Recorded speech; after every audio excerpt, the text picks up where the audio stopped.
Hello students, आज हम पढ़ेंगे कक्षा 5 पाठ 13 स्वामी की दादी। आप लोग सब बुक ओपन करेंगे और हम पढ़ना स्टार्ट करते हैं। पाठ 13 स्वामी की दादी। आप लोग बुक ओपन करेंगे। बैठक और भोजन कक्ष के बीच कम हवादार अंधेरे गलियारे की बंद सी कोठरी में स्वामीनाथन की दादी अपने सारे सामान के साथ रहती थी। बैठक और भोजन कक्ष के बीच कम हवादार और अंधेरे गलियारे का अर्थ होता गलियों की बंद सी कोठरी में कौन रहती थी? स्वामीनाथन की दादी अपने सारे सामान के साथ रहती थी। ओके, उनका सामान था 5 दरियों, 3 चादरों, 5 तकियों वाला भारी भरकम बिस्तर, पटसन के रेशे का बना एक वर्गाकार बक्सा और लकड़ी का एक छोटा बक्सा जिसमें तांबे के सिक्के, इलायची, लौंग और सुपारी पड़े रहते थे। तो दादी के पास क्या क्या सामान था? उनके पास 5 दरियाँ, 3 चादरों, 5 तकियों वाला भारी भरकम क्या था? बिस्तर था। और पटसन के रेशे का वर्गाकार एक बक्सा था और लकड़ी का एक छोटा सा बक्सा जिसमें उन्होंने क्या रखा था? तांबे के सिक्के, इलायची, लौंग और सुपारी रखे पड़े हुए थे। रात के भोजन के बाद स्वामीनाथन दादी के पास उनकी गोद में सिर रख के लौंग इलायची की गंध भरे वातावरण में अपने को बहुत प्रसन्न और सुरक्षित महसूस कर रहा था। गंध का अर्थ होता है खुशबू। ओके, रात को जब भोजन के बाद जब खाना खाया उसके बाद स्वामीनाथन दादी के पास उनके गोद पर सर रख के लौंग इलायची की खुशबू भरे वातावरण में अपने को बहुत प्रसन्न और सुरक्षित महसूस कर रहा था। ओके, उसके बाद क्या होता है? बड़ी प्रसन्नता से भरकर वह बोला, ओ दादी, तुम नहीं जानती राजम कितनी ऊंची चीज है। उसने दादी को राजम और मणि की पहले दुश्मनी और फिर दोस्ती की कहानी कह सुनाई। तो उसने अपनी दादी से बोला, बड़ी प्रसन्नता से भरकर बड़ी खुश होकर दादी से कहा, ओ दादी, तुम नहीं जानती राजम कितनी ऊंची चीज है। उसने दादी को राजम और मणि की पहले दुश्मनी और फिर दोस्ती, मणि और राजम जो थे उनको पहले दुश्मनी थी और फिर दोस्ती, तो किसने सुनाई? स्वामीनाथन ने अपनी दादी को सुनाया राजन और मणि की पहले दुश्मनी और फिर दोस्ती की कहानी सुनाई। ओके, तुम्हें पता है उनके पास सचमुच की पुलिस की वर्दी है, कपड़े, ड्रेस। स्वामीनाथन अपने दादी से बोला, दादी, आपको पता है उनके पास क्या है? पुलिस की वर्दी है। सच? उसे पुलिस की वर्दी क्यों चाहिए? दादी ने पूछा, उसे पुलिस की वर्दी, पुलिस के कपड़े क्यों चाहिए? उसके पिता पुलिस अधिकारी हैं। उसके पिता क्या हैं? पुलिस अधिकारी हैं, अधीक्षक हैं। वह यहाँ की पुलिस के सबसे बड़े अफसर हैं। जो यहाँ की पुलिस है सबसे बड़े अफसर हैं। कौन है? उसके पिता। ओके, दादी काफ़ी प्रभावित हुई। उनका सच में काफ़ी बड़ा दफ्तर होगा। दफ्तर क्या होता है? ऑफिस। ओके, तो दादी बोली, दादी उनसे काफ़ी प्रभावित हुई।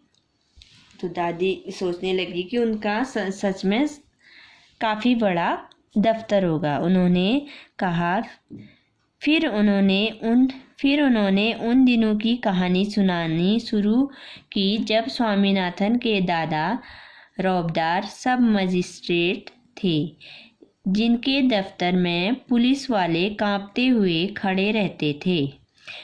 तो उन्होंने उन दिनों की कहानी भी सुनाई जब स्वामीनाथन के दादा रौबदार, स्वामीनाथन के दादा क्या थे? रौबदार सब मजिस्ट्रेट थे, जिनके दफ्तर में पुलिस वाले क्या करते थे? कांपते हुए खड़े रहते थे। उनसे डरकर खूंखार से खूंखार डाकू तक भाग खड़े होते थे। स्वामीनाथन अधीर होकर उनकी कहानी खत्म होने का इंतजार करने लगा, लेकिन दादी बोलती ही गई, इधर उधर भटकती हुई और अलग अलग समय पर घटी घटनाओं को गड़मड़ करती हुई। तो जो कौन थे?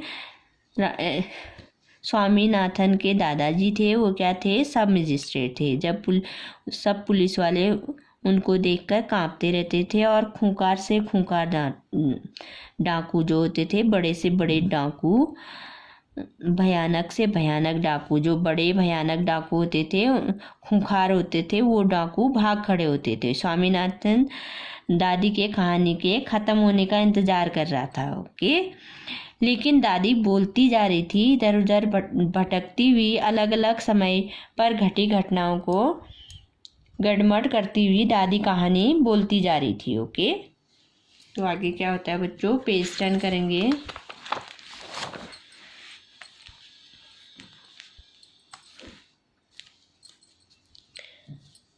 बस काफ़ी है दादी, उसने रूखे स्वर में कहा।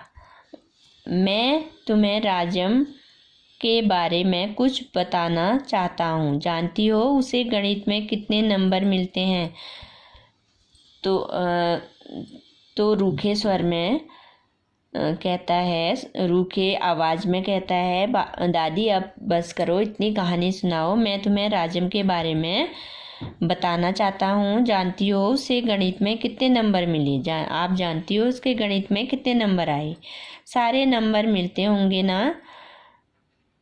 है ना?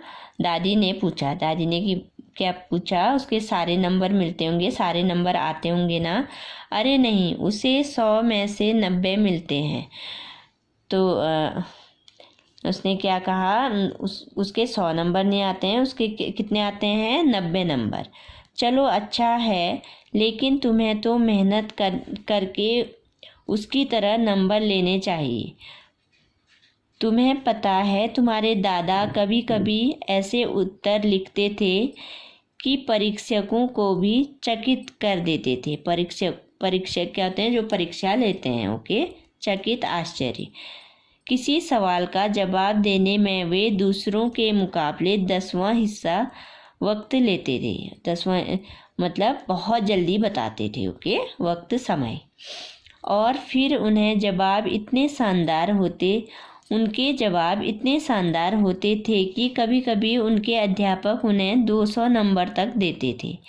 जब उन्होंने एमए किया तो उन्हें इतना बड़ा मेडल मिला था। मैं कई सालों तक उसे गले में पहनती रही। पता नहीं मैंने कब उसे उतारा। हाँ, जब तुम्हारी बुआ पैदा हुई। नहीं, तुम्हारी बुआ नहीं, तुम्हारे पिता। याद आया, तब बच्चा 10 दिन का था। अरे नहीं, मैंने पहले ठीक कहा था, तुम्हारी बुआ ही पैदा हुई थी। पता है वह मेडल अब कहाँ है? मैंने वह तुम्हारी बुआ को दिया और उस बेवकूफ़ ने उसे गलवाकर 4 चूड़ियाँ बनवा ली, और वह भी इतनी मामूली सी चूड़ियाँ कि मैं हमेशा कहती रही हूँ कि हमारे परिवार में उस जैसा महामूर्ख कोई नहीं। और तो जो दादी थी वो दादाजी के बारे में बता रही है। वो कहती है कि अब तुम्हें भी नंबर लाने के लिए मेहनत करनी चाहिए। तुम्हें पता है तुम्हारे दादाजी कभी कभी ऐसे उत्तर लिखते थे कि जो परीक्षक होते, परीक्षा लेने वाले, वो भी आश्चर्य कर जाते थे। किसी सवाल का जवाब देने में दूसरों के मुकाबले 10वां हिस्सा वक्त लेते थे। मतलब बहुत जल्दी दूसरों के मुकाबले वो क्या करते थे, इतनी जल्दी सवाल का उत्तर दे देते थे। और फिर उनके जवाब इतने शानदार होते थे कि कभी कभी उनके जो टीचर थे, अध्यापक थे, उन्हें 200 नंबर तक दे देते थे। क्या थे, तुम्हारे दादाजी बहुत होशियार थे। जब उन्होंने एमए किया तो वो बताते हैं कि उनको इतना बड़ा मेडल मिला कि वो कई सालों तक उसे गले में पहनती थी। वो बताते हैं पता नहीं फिर मैंने उससे कब उतारा। वो बताती हैं कि जब तुम्हारी बुआ पैदा हुई, फिर नहीं तुम्हारी बुआ नहीं तुम्हारी पिता, फिर उनको याद आता है कि तब बच्चा 10 दिन का था। अरे नहीं, मैंने पहले ठीक कहा था, जब तुम्हारी बुआ पैदा हुई थी वह मेडल अब कहाँ है। वो कहता है कि अब वो मेडल कहाँ है। दादी बोलती है मैंने तुम्हारी बुआ को दिया था। वह बेवकूफ़ का अर्थ होता है मूर्ख। मैंने बुआ को दिया था, उसने क्या किया, उसे गलवा कर 4 चूड़ियाँ बना ली। वह भी इतनी मामूली सी चूड़ियाँ बनाई कि वो बहुत मामूली चूड़ियाँ बनाई। मैं हमेशा कहती हूँ कि हमारे परिवार में, वो दादी कहती हैं कि मैं हमेशा कहती हूँ कि हमारे परिवार में उस जैसा महामूर्ख, बुआ जैसा महामूर्ख कोई और नहीं है। फिर क्या होता है,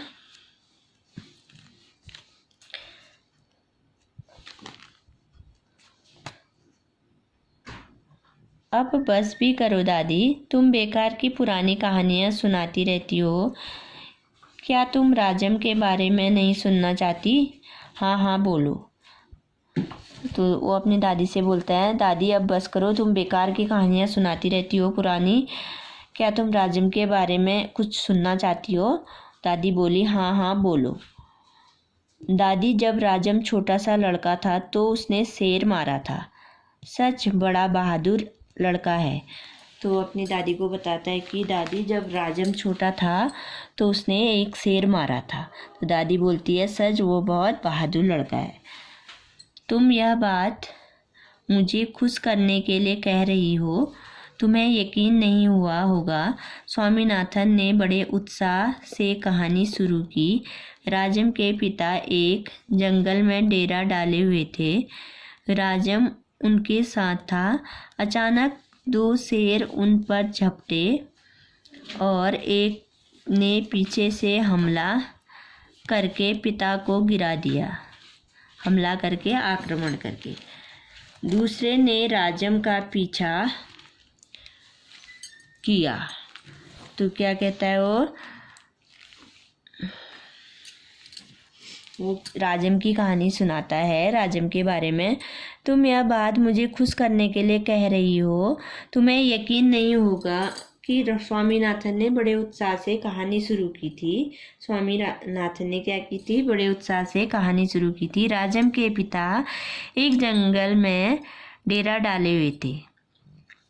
डेरा डालना, रहना, एक जंगल में रह रहे थे। राजम उनके साथ था, जो राजम था उनके साथ ही था। अचानक 2 शेर उन पर झपटे। अचानक से जब वो जंगल में रह रहे थे, जो 2 शेर आए और उन पर झपटे। एक ने पीछे से हमला करके पिता को गिरा दिया। जो राजम था उसके पिता को एक ने पीछे से हमला करके गिरा दिया।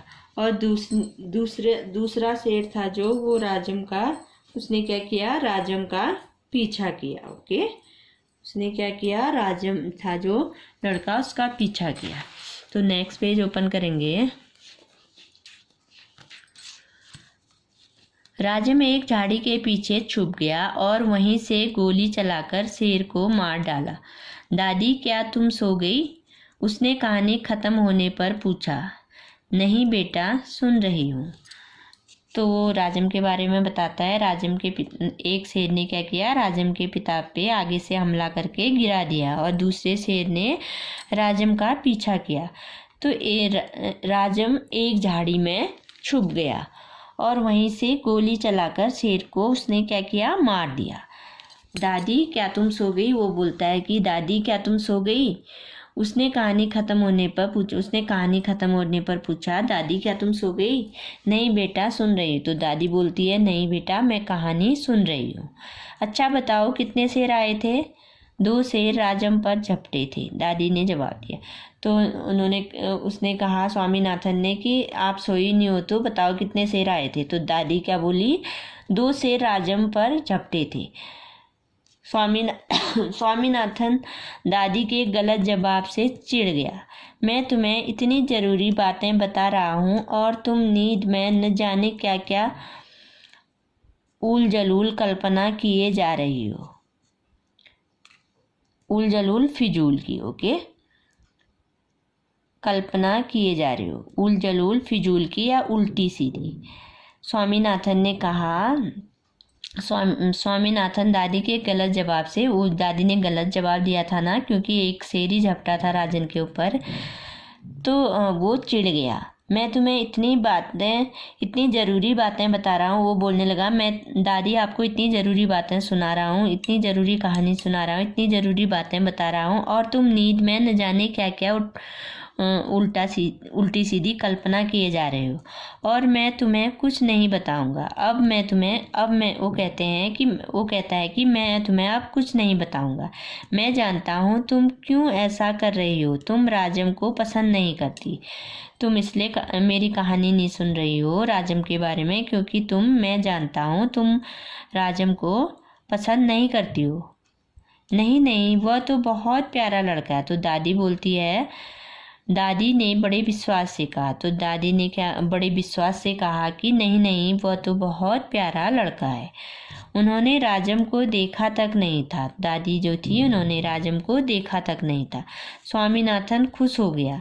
दूसरे ही क्षण का अर्थ होता है पल, उसके मन में एक नया संदेह पैदा हुआ, संदेशक। तो स्वामीनाथन खुश हो गया और दूसरे ही क्षण में उनके मन में एक नया संदेह पैदा हुआ। दादी शायद तुम्हें शेर की कहानी पर विश्वास नहीं हो रहा है। तो दादी से बोले दादी शायद तुम्हें शेर की कहानी पर विश्वास नहीं हो रहा है। मैं एक एक शब्द पर विश्वास करती हूँ, दादी ने स्वर में मिठास भरकर कहा। तो दादी ने बड़े मीठे आवाज़ से कहा कि मैं एक एक शब्द पर विश्वास करती हूँ। स्वामीनाथन को इससे खुशी हुई, लेकिन उसने चेतावनी के तौर पर जोड़ा, जो भी उसे झूठा कहेगा वह उसे गोली मार देगा। तो दादी ने मिठास भरकर कहा नहीं मैं एक एक शब्द पर विश्वास करती हूँ। तो स्वामीनाथन को इससे बड़ी खुशी हुई, लेकिन उसने चेतावनी देकर कहा कि चेतावनी के तौर पर जोड़ा, जो भी उसे झूठ कहेगा वो क्या कर देगा, उसे गोली मार देगा। दादी ने इसका समर्थन किया। ओके, दादी ने क्या किया, इसका समर्थन किया और हरिश्चंद्र की कहानी सुनाने की बात कही। ओके, दादी ने इसका समर्थन किया का अर्थ होता है साथ दिया। ओके, दादी ने इसका समर्थन किया, दादी ने क्या किया, साथ दिया और हरिश्चंद्र की कहानी सुनाने की बात कही। दादी ने हरिश्चंद्र की कहानी की बात सुनाने को कही, जिसने वचन का पालन करने के लिए सिंहासन, पत्नी और बच्चे को खो दिया और अंत में उसे सब कुछ वापस मिल गया। उससे कहानी आधी ही सुनाई थी कि स्वामीनाथन खर्राटे लेने लगे। दादी भी रुक कर बोलने लगी, फिर वह सो गई। तो क्या किया, दादी ने उसका साथ दिया और हरिश्चंद्र की कहानी सुनाने की बात की, जिसने वचन का, हरिश्चंद्र बहुत सत्यवादी थे ना, जिसने वचन का पालन करने के लिए अपने सिंहासन, अपनी पत्नी और अपने बच्चे को खो दिया और अंत में उसे ये सब वापस मिल गया। ओके, उसने कहानी आधी सुनाई थी, दादी ने कहानी आदि सुनाई थी कि स्वामीनाथन खर्राटे लेने लगे, नींद के खर्राटे लेने लगे। ओके, दादी भी रुक रुक कर बोलने लगी। तो दादी को भी नींद आ रही थी उसके बाद, तो दादी भी रुक रुक कर बोलने लगी। ओके, फिर वह सो गई। दादी रुक रुक कर बोलती रही, फिर क्या हो गई, अंत में सो गई। तो बच्चों, इस कहानी के लेखक हैं R.K. नारायण, R.K. नारायण। अनुवाद मस्तराम कपूर। ओके, ये देखिए दादी है और कौन है, ये पोता है। ओके, ये दादी कहानी सुनाते सुनाते स्वामीनाथन है। ओके, तो दादी इसको कहानी सुना रही है। ये देखिए, कहानी सुनाते सुनाते दोनों सो गए। ओके, तो बच्चों, आपको ये कहानी कैसी लगी, इसको पढ़ना है आपको। Okay, thank you.